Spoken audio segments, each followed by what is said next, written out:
Question number 1. All bicycles after dark must have option number 1.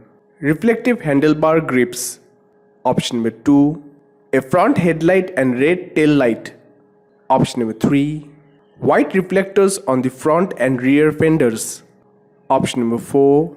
Brake lights. The answer is option number 2. A front headlight and red tail light. Note: a bicycle used at night must have a headlight visible from at least 500 feet ahead and a red tail light visible from at least 300 feet behind. Question number 2. A motorist approaching a bicyclist should: option number 1. Speed up to pass him. Option number 2. Proceed as usual.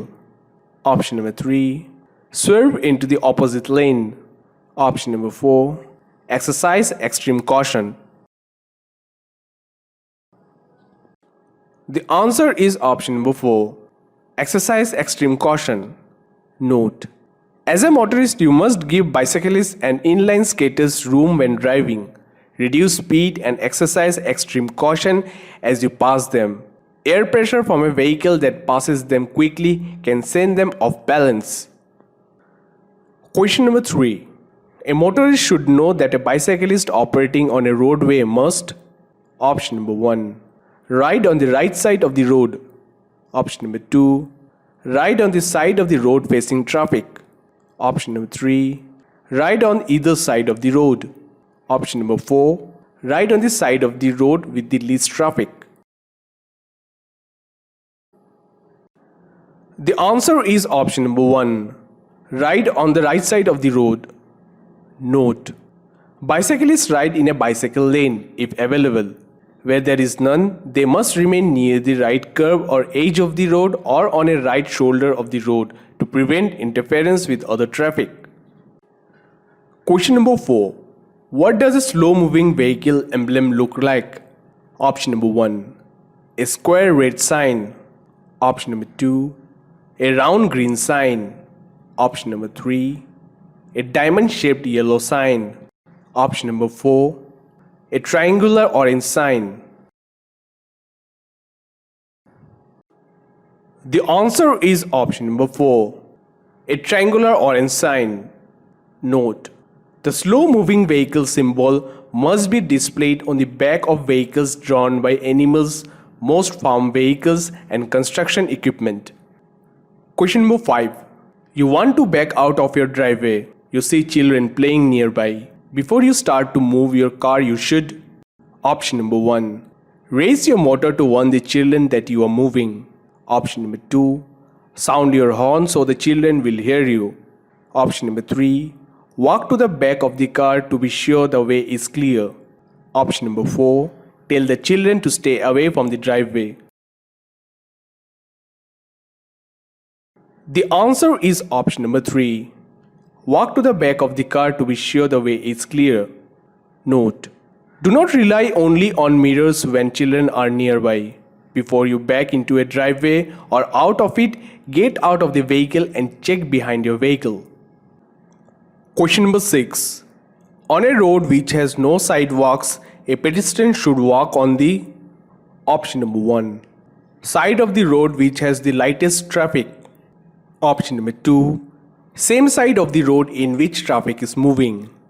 Option number 3. Side of the road facing oncoming traffic. Option number 4. Side of the road which has the heaviest traffic.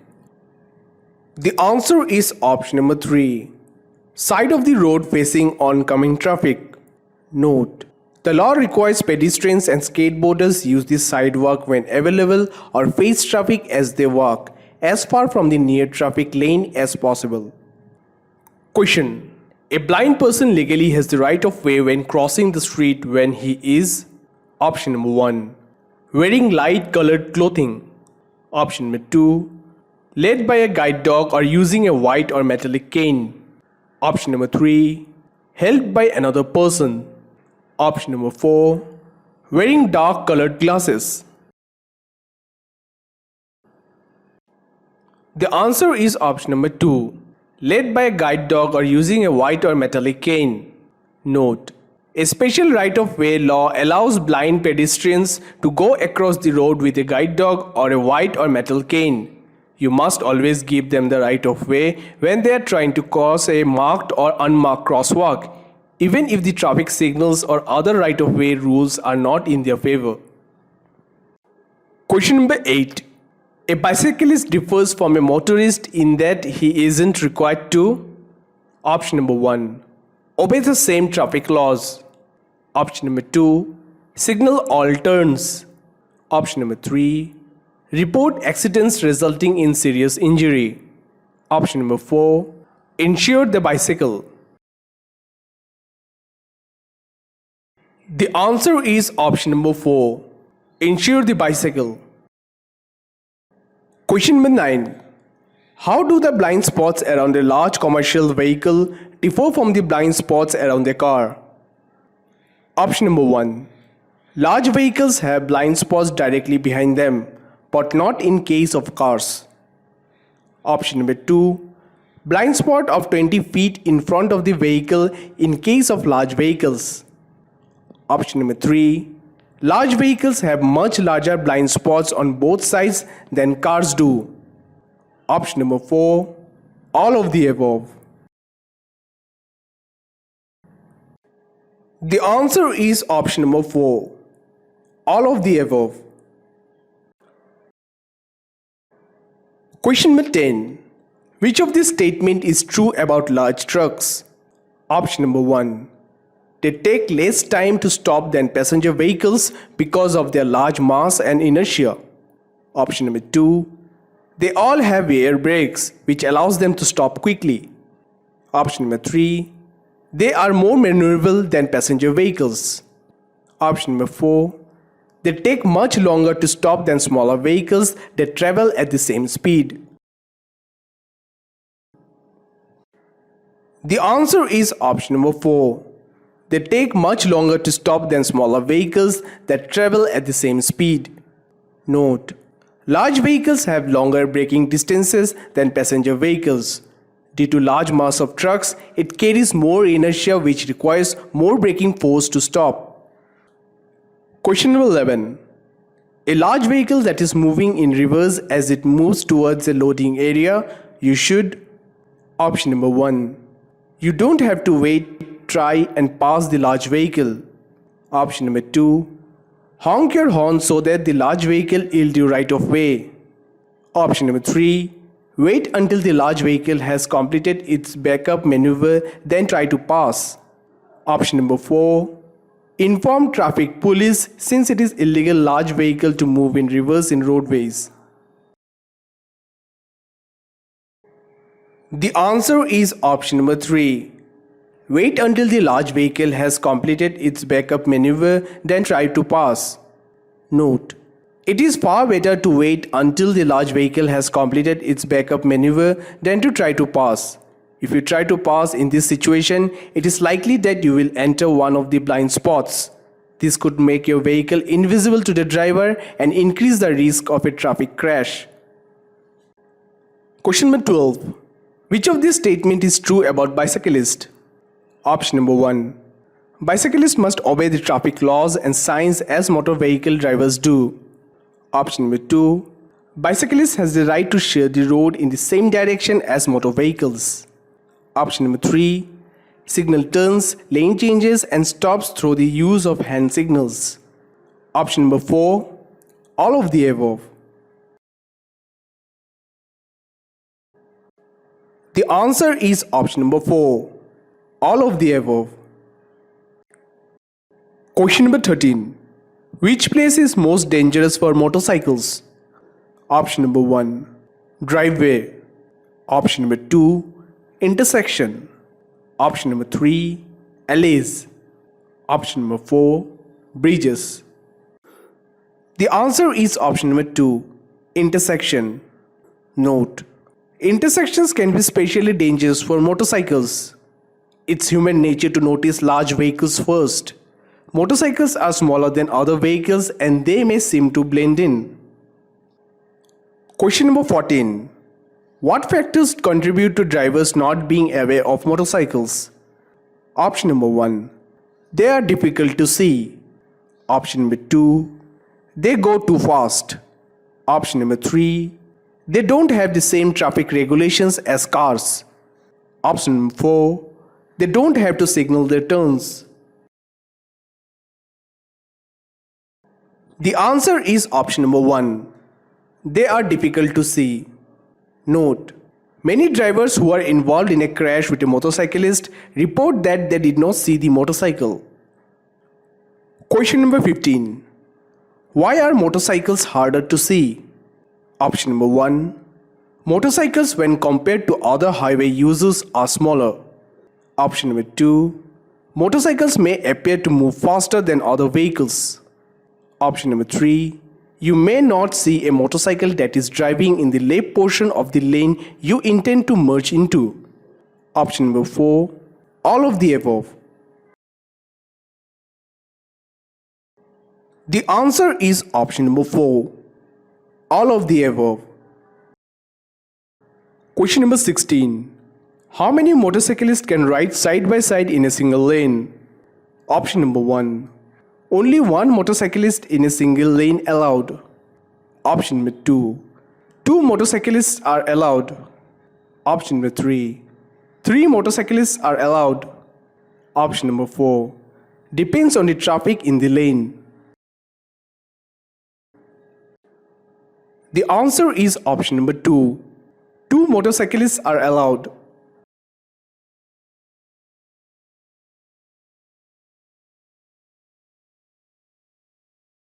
Question number 17. How many bicyclists can ride side by side in a single lane? Option number 1. Only one bicyclist in a single lane allowed. Option number 2. Two bicyclists are allowed. Option number 3. Three bicyclists are allowed. Option number 4. Depends on the traffic in the lane. The answer is option number 2. Two bicyclists are allowed. Question number 18. Where are you likely to find a ATV snowmobile? Option number 1. Near road edge or in single file near right curb. Option number 2. State highways or local roadways. Option number 3. In city area. Option number 4. All of above. The answer is option number 2. State highways or local roadways. Note: state law allows all terrain vehicles, ATVs and snowmobiles to legally go across many state highways and local roadways. Before they cross, they must come to a stop and yield to traffic. They must go across at a 90-degree angle to the road surface. Question number 19. Where are you likely to find an horse rider? Option number 1. Near road edge or in single file near right curb. Option number 2. State highways or local roadways. Option number 3. In city area. Option number 4. All of above. The answer is option number 1.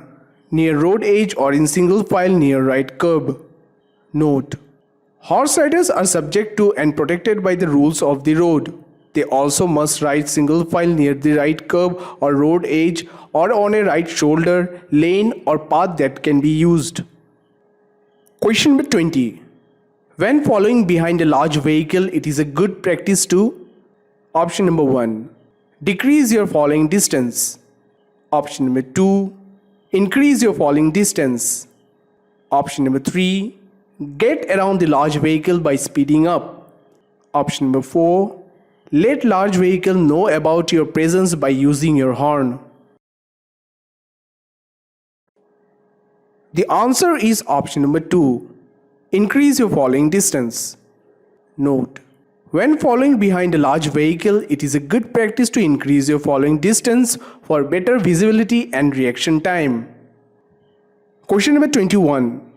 Can you pass a motorcycle in the same lane? Option number 1. Yes, you can pass or drive next to a motorcycle in the same lane. Option number 2. No, you cannot pass or drive next to a motorcycle in the same lane. Option number 3. Yes, you can pass or drive next to a motorcycle in the same lane if traffic allows. Option number 4. Yes, passing is always possible if done safely. The answer is option number 2. No, you cannot pass or drive next to a motorcycle in the same lane. Note: a motor vehicle cannot pass or share a lane with another motorcyclist in the same lane. Two motorcyclists are, however, allowed to ride side by side in a single lane. Question number 22. Which of these statements is false about large trucks? Option number 1. They have bigger blind spots. Option number 2. They take longer time to stop. Option number 3. They need less space to maneuver. Option number 4. It takes longer time for an auto to pass them. The answer is option number 3. They need less space to maneuver. Note: large vehicles are not as maneuverable as cars. They take longer to stop and to accelerate, and they often need to move wide to make their turns.